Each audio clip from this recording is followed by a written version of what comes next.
પહેલી તારીખથી તારા જોડી ઝંડા જેવો લઈને આવી જવાનું અને અહીં શરૂ કરવાનું. અહીંયા ધારાસભ્ય બોલે એટલે થવું જ જોઈએ. બીજી વાત 5 વર્ષનું બધું ભાથું અહીંયા એક જ ફાઇલમાં છે. હા, એટલે કેટલાને પાછું એવું ના લાગે ના ધારાસભ્ય આવું બોલ્યો, આવું ના થયું એવું કહેવાનો ચાન્સ જ નથી આલવાનો. આ ભારતીય જનતા પાર્ટીની સરકાર ખાતમુહૂર્ત બી કરે છે અને લોકાર્પણ બી આપણી સરકાર કરે. અમે બીજાનો નંબર જ નહીં લાગવા દેતા અને લાગવાનો પણ નથી. વિડીયોમાં તમે જે જોયા એ છે સંખ્યાના ધારાસભ્ય અભયસિંહ તડવી. અભયસિંહ તડવી જાહેર મંચ ઉપરથી અધિકારીઓને ખખડાવતા નજર પડી રહ્યા છે. હવે આમનો આક્રમક અંદાજ કેમ જોવા મળી રહ્યો છે, કેમ જાહેર મંચથી તેઓ અધિકારીઓને ખખડાવી રહ્યા છે ને એવું કહી રહ્યા છે કે એક ધારાસભ્ય બોલે છે તો એ વસ્તુ થવી જ જોઈએ, ન કેમ થાય. હું બોલું છું તો એ કામ થવું જ જોઈએ એવું અભયસિંહ તડવીનું કહેવું છે. આ સાથે સાથે એમનું એવું કહેવું છે કે ભારતીય જનતા પાર્ટી કામ પાસ પણ કરાવશે, લોકાર્પણ, ખાતમુહૂર્ત બધું અમે જ કરીશું, અમે કોઈ બીજાનો વારો આવવા દઈશું જ નહીં, એમ કરીને પણ એમના દ્વારા વાત કરવામાં આવી છે. પણ આખરે સવાલ એ ઊભો થઈ રહ્યો છે કે આ જાહેર મંચ ઉપરથી એ ધારાસભ્ય પોતાનું ભાન કેમ ભૂલ્યા છે, કેમ આ પ્રકારની છટાથી આ પ્રકારના શબ્દોની વરણી કરીને કેમ આ પ્રકારના બોલ તેઓ બોલી રહ્યા છે. સાથે સાથે શરૂઆતમાં તો પહેલા એવું પણ લાગ્યું કે જો બધા જ ધારાસભ્ય આ રીતે પોતાના વિસ્તારના કામ કરવા માટે મક્કમ થઈ જાય, દરેક અધિકારીઓને એમ કહું કે ભાઈ હું બોલું છું ને કામ કેમ નથી થતું, દરેક ધારાસભ્ય પોતાના મત વિસ્તારમાં એવું કહે તો ગુજરાતની સુરત બદલાઈ જાય. પણ સભામાં બોલવું અને સભામાં બોલ્યા પછીના કાર્યો કરવામાં ખૂબ અનહદ ફેર હોય છે. સભામાં બોલી ગયા પછી પણ એ કામ રિયલમાં થાય તો એ ખરું. પણ અભયસિંહ તડવી બોલી ગયા છે કે ભાઈ અધિકારીઓને એમ કહ્યું છે કે હું બોલું તો કામ થવું જ જોઈએ, કામ કેમ ન થાય એ પ્રકારની વાત એમના દ્વારા કરવામાં આવી છે. ગુજરાતના દરેક જિલ્લાના ધારાસભ્ય જો આ પ્રકારે જાહેર મંચ ઉપર કહેવાનું રાખે ને પછી બહાર નીચે આવીને જો કામ કરવાનું રાખે તો આખા ગુજરાતની સુરત બદલાઈ જાય.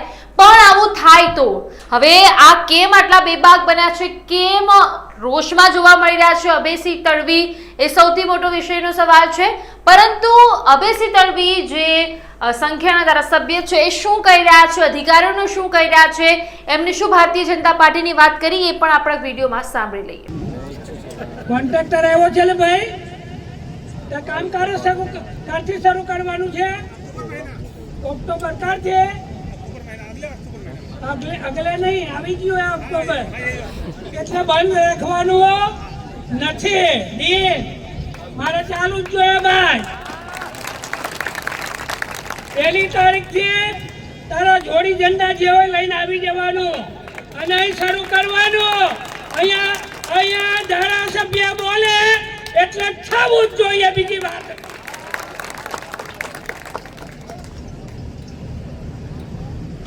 ફોન બંધ કરજે તું હમણાં, તારો બધા કંચો બંધ. હા, થોડી વાર સાંભળજો બધી. 5 વર્ષનું બધું ભાથું અહીંયા એક જ ફાઇલમાં છે. હા, એટલે કેટલાને પાછું એવું ના લાગે ના ધારાસભ્ય આવું બોલ્યો, આવું ના થયું એવું કહેવાનો ચાન્સ જ નથી આલવાનો અને આલું પણ નહીં. મારા ઇરફાનભાઈ કાલે લેતા હતા, અલા પાણી બહુ આવે છે, પાણી આવતું તું તારે બી એનો વિડીયો મેં જોતો હતો ઇરફાનનો.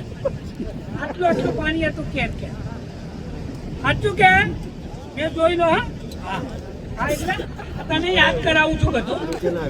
કાલે બી તમે લીધો કે ભાઈ આ કામ થશે કે નહીં. આ ભારતીય જનતા પાર્ટીની સરકાર ખાતમુહૂર્ત બી કરે છે અને લોકાર્પણ બી આપણી સરકાર કરે. અમે બીજાનો નંબર જ નહીં લાગવા દેતા અને લાગવાનો પણ નથી.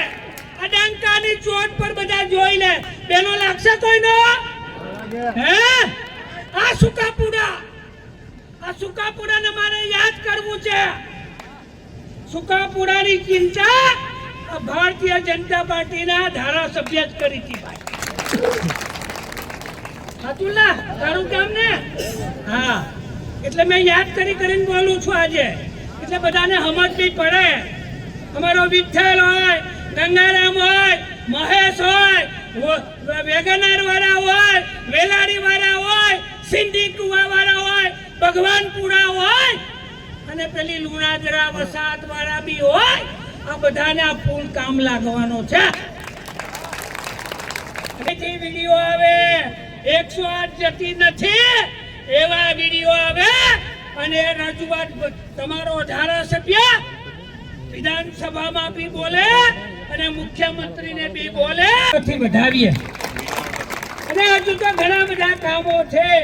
આ અશ્વિન નદી ઉપર મોઢલા પુલ બના આપણે કામ ચાલુ છે. આંબાપુરા, ખરેડા, રાનેડા, પછી આપણું છેવટનો પુલ તૈયાર થઈ ગયો.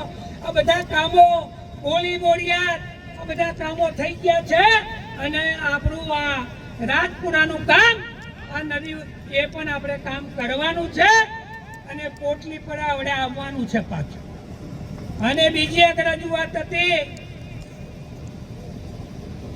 આ ઢેફા એ આપણી વિધાનસભામાં આવે છે અને એનો જિલ્લો છે ગરડેશ્વર તાલુકો લાગે અને નર્મદા જિલ્લો આવે.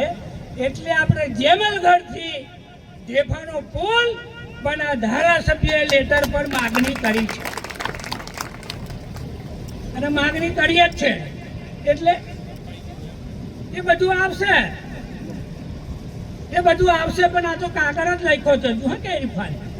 હા, એટલે મને ખબર જ છે આ વિસ્તારની અંદર શું શું જોઈએ, કયા ગામમાં શું જોઈએ, છઠ્ઠી આમલીમાં શું જોઈએ, ગટાસામાં શું જોઈએ, સમરપુરામાં શું જોઈએ, લાવાકોઈમાં શું જોઈએ, મોટી ઝાડીમાં શું જોઈએ, આ બધું જ આ ધારાસભ્યને ખબર છે.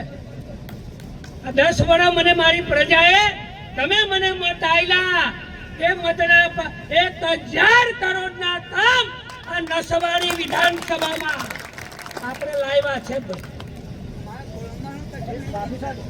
હે એ બધું આવશે, બધું બેહો આપણે, એ બધું તમે બેહો બધું આવશે ભાઈ. રજૂઆત કરો, લેખિતમાં આલવાનું, લેખિતમાં અહીં ઓફિસે આલવા જાવ. જેની બી રજૂઆત હોય એ ધારાસભ્ય બોલવાનો કરવાનો જ છે. એ તમારું હાથ બેડિયા બી લઈ લીધું અને કેસરપુરા બી લઈ લીધું, નવગામ બી લઈ લીધું. આ બધું ધારે રાત જાય હાકરતમ. એટલે હાકરતમ નોતરું કરવાનું હવે નહીં બોલતા. હાકરતમ નોતરું થાય ને ભાઈ. બોલો વિઠ્ઠલ, આ બધા બોલો. તમારી બહેનો, તમારો વેગનનો રસ્તો બી મેં હમણાં તાત્પુરત કરવા મેં આવું જ છું. અને મારું ચૂનાખાન છે ને એની પણ મેં ફાઇલ મોકલી છે.